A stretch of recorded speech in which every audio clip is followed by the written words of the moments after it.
Everyone, আমি শুভ্রজিৎ। তো আজকে আমি one of the most awaited upcoming Bengali cinema, যেটা নিয়ে প্রচুর লোকের আশা রয়েছে, 11ই এপ্রিল এই সিনেমাটা রিলিজ হতে চলেছে। ইয়েস, আপনারা একদম ঠিক ধরেছেন, সৃজিত মুখার্জির কিল বিল সোসাইটি, আমাদের আর কোনো শাখা নেই। এই সিনেমার ট্রেলারটা দুদিন আগে ছেড়েছে, আজকে আমি এটার রিয়াকশন দেব। তো দেখুন, এই সিনেমাতে লিড রোলস প্লে করছেন পরমব্রত চ্যাটার্জি, তাছাড়া রয়েছেন কৌশানী মুখার্জি, বিশ্বনাথ বসু, সন্দীপ্তা সেন, অনিন্দ, আর তাছাড়া রয়েছেন অঙ্কুশ হাজরা এনা কেমিও। তো হেমলক সোসাইটিতে জিতেন্দ্র মদনানি অর্থাৎ জিৎ, তার একটা ইম্পর্টেন্ট কেমিও ছিল ওই সিনেমাতে। তো এখানে অঙ্কুশ হাজরার ইম্পর্টেন্ট কেমিও হবে। তো কৌশানী মুখার্জির ক্যারেক্টারটার নাম হচ্ছে পূর্ণা। সে পেশায় আই থিঙ্ক একজন অ্যাক্ট্রেস, ঠিক আছে, পেশায় একজন অ্যাক্ট্রেস। তো তার বয়ফ্রেন্ড অনিন্দ, তো তার মানে বয়ফ্রেন্ডের সঙ্গে তার একটা অন্তরঙ্গ একটা সেক্স সিন, যেটা আর কি ভাইরাল হয়ে গেছে, এমনকি সেটাকে লোকেরা পর্ন ভিডিও হিসেবে দেখছে। তো মানে তারপরে সে একেবারে শ্যাটার্ড হয়ে গেছে, এমনকি তার মাও মানে তাকে আর বাড়িতে রাখতে চাইছে না। তার মাও সারাক্ষণ তাকে অভিশাপ দিচ্ছে যে তুই এর থেকে তো ল্যাম্পপোস্টের নিচে দাঁড়িয়ে আরও বেশি রোজগার করতে পারতিস। তো মানে চারিদিকে বদনাম হয়ে গেছে ও, মানে একদম ওর তার হোল লাইফ ওই একটা লিকড ভিডিওর জন্য পুরোপুরি শ্যাটার্ড হয়ে গেছে। মানে সে আর কাউকে মুখ দেখানোর তার যোগ্যতা নেই, মানে বেঁচে থাকার সে ইচ্ছেটা হারিয়ে ফেলেছে। কিন্তু এখন সে নিজে সুসাইড করতেও সে চাইছে না, সুসাইড করতে সে ভয় পাচ্ছে। তো সে কী করে, নিজেকেই মারার জন্য একটা কন্ট্রাক্ট কিলারকে হায়ার করে। অ্যান্ড বিশ্বনাথ বসুর ক্যারেক্টারটা দেখে যা মনে হলো, সে আর কি সে কন্ট্রাক্ট কিলার, মানে কন্ট্রাক্ট কিলারের সূত্রেই কিন্তু কৌশানীর ক্যারেক্টার তার কাছে গেছে। তো বিশ্বনাথ বসু একটা কন্ট্রাক্ট কিলার পাঠায়, তো সেই কন্ট্রাক্ট কিলারের রোলে আমরা দেখতে পাচ্ছি পরমব্রত চ্যাটার্জিকে। তো সেই দরজায় আর কি টোকা মারার সঙ্গে সঙ্গেই সে একদম শুরু হয়ে যায়, একদম তার চরিত্র একদম চালু হয়ে যায় যে আমার নাম মৃত্যুঞ্জয়। তার আগেও একটা 360 ডিগ্রি সর্বাধিক সম্পন্ন কন্ট্রাক্ট কিলার, আমার নাম মৃত্যুঞ্জয়, আর আমি কোনো হেমলক সোসাইটি চালাই না, আমি চালাই কিল বিল সোসাইটি। সুপার লাগে ডায়লগটা, মানে সৃজিত মুখার্জি একদম নিজের চেনা ছন্দে ফিরছেন, যে চেনা ছন্দে সৃজিত মুখার্জি এর আগে হেমলক সোসাইটি, 22শে শ্রাবণ, দ্বিতীয় পুরুষ, তাছাড়া ভিঞ্চিতা, এই ছবিগুলো তিনি ডিরেক্ট করেছেন। একদম সেই চেনা ছন্দেই কিন্তু আবার এই কিল বিল সোসাইটিটা আমরা দেখতে চলেছি। তো সৃজিত মুখার্জির সিনেমাতে কিছু সিগনেচার স্টাইল থাকে।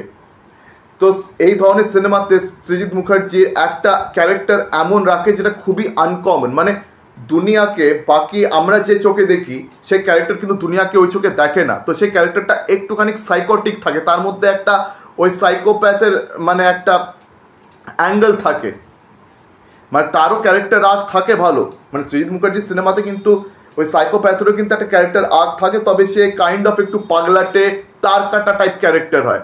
ঠিক যেমন 22শে শ্রাবণে ওই ধরনের ক্যারেক্টার ছিল প্রসেনজিৎ চ্যাটার্জি। আর তাছাড়া ভিঞ্চিতা সিনেমাটা আপনারা সবাই দেখেছেন, ঋত্বিক চক্রবর্তীর ক্যারেক্টারটা ওই ধরনের ছিল। তো এখানে কিন্তু পরমব্রত ক্যারেক্টারটাও ঠিক সেরকম, মানে সে এমন কিছু কথা বলে যেগুলো বাস্তব, কিন্তু সেগুলো শুনলে আপনার মনে হবে যে এই লোকটা একটু তার কাটা আছে। তাছাড়া পরমব্রতর আপনারা দুটো লুক আছে এই সিনেমাতে, একটা হচ্ছে যেখানে তার চুল রয়েছে, আর আরেকটা লুক যেখানে তার চুল নেই, মানে একদম ন্যাড়া মাথা, টাকলা, একদম ন্যাড়া মাথা। তো আমরা পরে আর কি এই ট্রেলারে জানতে পারি যে পরমব্রতর যে ক্যারেক্টারটা মৃত্যুঞ্জয়, তার ক্যান্সার হয়েছে, ঠিক আছে, তার ক্যান্সার হয়েছে, সেহেতু আর কি তার মাথায় চুল নেই। আর এদিকে কৌশানী মুখার্জি, সে চাইছে যে পরমব্রত তাকে মেরে ফেলে। আর অঙ্কুশ হাজরার যা কেমিও দেখলাম, ও হতে পারে হয়তো কৌশানীর সাথে কোনো হয়তো সিনেমায় কাজ করছে, কোনো সিনেমার এমনি হয়তো সে অভিনেতা হতে পারে, মানে যতদূর আমার দেখে মনে হলো। কেননা কৌশানীর কিন্তু বয়ফ্রেন্ডটার নাম হচ্ছে অনিন্দ, যাকে আমার দেখে মনে হলো যে সে আই থিঙ্ক একজন ডিরেক্টর। অ্যান্ড তার দোষেই কিন্তু তাদের যে মানে অন্তরঙ্গ, তাদের সেক্স সিনটা, সেটা ভাইরাল হয়ে যায়, তার কারণেই হয়তো হয়। সন্দীপ্তা সেনের এখানে কিসের রোল আমি জানি না। সন্দীপ্তা সেন মেবি, হ্যাঁ সন্দীপ্তা সেন মানে কৌশানীর ক্যারেক্টারটা বন্ধু, একজন বান্ধবী। তাছাড়া তার ক্যারেক্টারে আর কি ইম্পর্টেন্স হবে সেটা তো 11ই এপ্রিলের সিনেমাটা মানে 11 এপ্রিলের পরই বুঝতে পারবো, সিনেমাটা দেখার পর মানে বুঝতে পারবো তো ক্যারেক্টার্স প্রচুর রয়েছে, এখানেও কিন্তু ড্রিম সিকোয়েন্স রয়েছে। সৃজিত মুখার্জির প্রত্যেকটা সিনেমা কিন্তু একটা করে ড্রিম সিকোয়েন্স অলওয়েজ থাকে, এখানেও রয়েছে। অ্যান্ড এখানে কিন্তু ড্রিম সিকোয়েন্সটা এবার পরমব্রতকে নিয়ে রয়েছে, পরিষ্কার বোঝা যাচ্ছে। তো এখানে পরমব্রত ক্যারেক্টারটা আই থিঙ্ক সব থেকে ইম্পর্টেন্ট হবে। ওই কিন্তু একটু তার কাটা ক্যারেক্টার, তবে ও কিন্তু ক্যান্সারে মারা যাচ্ছে, মানে he is dyeing of cancer. তো মেবি হয়তো হতে পারে যে এবারে পরমব্রতর সাথে কৌশানীর হয়তো প্রেম হতে পারে। দেখবেন একটা পোস্টারও আছে যেখানে পরমব্রত কৌশানীর দিকে বন্দুক তাক করে আছে, আর কৌশানী পরমব্রতর দিকে একটা গোলাপ ফুল বাড়িয়ে রয়েছে। মেবি হয়তো হতে পারে যে কৌশানী আস্তে আস্তে হয়তো পরমব্রত প্রেমে পড়ছে, বিকজ একটা সিনে ডায়লগও ছিল যে আপনার সেল তো ক্যান্সারে মারা যাচ্ছে, কিন্তু আমার সেলে বার্ধক্য ধরেছে, তা বলে কি প্রেম করব না?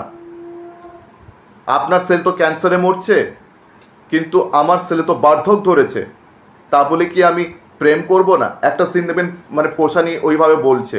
আর আরেকটা আমরা সিন দেখতে পাচ্ছি যেখানে পরমব্রত বলছে যে জানেন আপনার না ঠিক প্রেমে পড়ে গেছি, তারপরে কৌশানী বলে গাড় মেরেছে। যাই হোক, তো মেবি হয়তো হতে পারে যে কৌশানী তার প্রেমে পড়ছে, কিন্তু পরমব্রত তাকে আরেকদিকে বলে রাখে যে চিন্তা করবেন না, 1 সপ্তাহের মধ্যে আপনার কাজ করে দেবো, মানে 1 সপ্তাহের মধ্যে আর কি তাকে মেরে ফেলবে। তো এখন দেখা যাক এই সিনেমা মানে যতটা এগোবে কৌশানীর লাইফটা মানে আরও আস্তে আস্তে মানে সে এক্সপ্লোর করতে থাকবে পরমব্রতর সাথে, আরও হয়তো কিছু কঠিন সত্য সে জানতে পারবে। আস্তে আস্তে পরমব্রত ক্যারেক্টারটাও আমরা জানতে পারবো, তার ক্যারেক্টারটা আরও বড় করে খোলসা হবে যে সে আগে কি করতো। পরমব্রত মেবি হতে পারে কোনো ফিল্ম ডিরেক্টর হতে পারে, বা এমনি কোনো সাধারণ ব্যক্তি হতে পারে। এখন পরমব্রত ক্যারেক্টারটা কি এক্স্যাক্টলি মানে আগে সে কি করতো সেটা বুঝতে পারছে না। সে হয়তো আগে কোনো সিনেমা ডিরেক্টর ছিল, বা হয়তো অন্য কিছু ছিল। মানে পরমব্রতকে দেখে আমার একদিকে সন্দেহ হলে যান, লাস্টে যখন ও বলছে গাড় মারিয়েছে, মানে যেভাবে পরমব্রত বলছে আমার মনে হচ্ছে হয়তো কোনো সিনেমা ডিরেক্টর কিন্তু সে হতে পারে। কিন্তু যাই হোক, সে মানে কোনো কারণে মানে তার তো ক্যান্সার এখন ধরা পড়েছে, তো এখন তার হাতে আর কোনো রাস্তা নেই, তো সেই জন্য এখনও কন্ট্রাক্ট কিলিংয়ের কাজ করছে। তো মানে কৌশানী ক্যারেক্টার আর্ক রয়েছে, পরমব্রত ক্যারেক্টার আর্ক রয়েছে। তো সৃজিত মুখার্জির সিনেমাতে কিন্তু যারা ইম্পর্টেন্ট ক্যারেক্টার্স তাদের কিন্তু ভালো একটা ব্যাক স্টোরি থাকে, তাদের আর্ক কিন্তু বেশ ভালোভাবে আমরা তার সিনেমায় কিন্তু আমরা বরাবর দেখতে পাই। তো এখন দেখা যাক এই সিনেমাটা কীরকম দাঁড়ায়। মানে তার ট্রেলার কিন্তু আমার বড্ড ইমপ্রেসিভ লেগেছে। অ্যান্ড এই সিনেমার যতগুলো গান বেরিয়েছে, মানে অনুপম রায় মিউজিক ডিরেক্টর, মানে সৃজিত মুখার্জির যে কোনো সিনেমা আপনি তুলে দেখে নিন, মানে প্রায় প্রত্যেকটা সিনেমার কিন্তু মিউজিক ডিরেকশন অনুপম রায় দিয়েছে।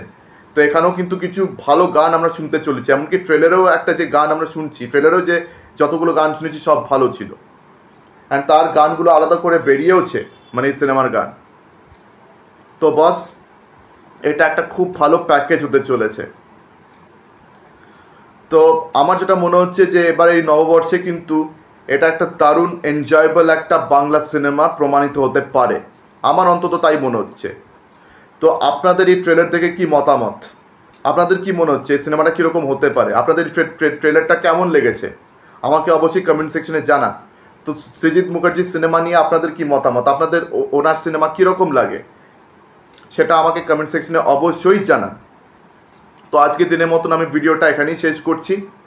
তো আমার ভিডিও ভালো লেগে থাকলে লাইক করুন, বেশি বেশি করে আমার ভিডিওটি শেয়ার করে দেবেন, আর হ্যাঁ, আমার চ্যানেলটিকে সাবস্ক্রাইব করতে একদমই ভুলবেন না। তো আজকের দিনের মতন বিদায় নিলাম, আপনাদের সঙ্গে আমার দেখা হচ্ছে পরবর্তী ভিডিওতে।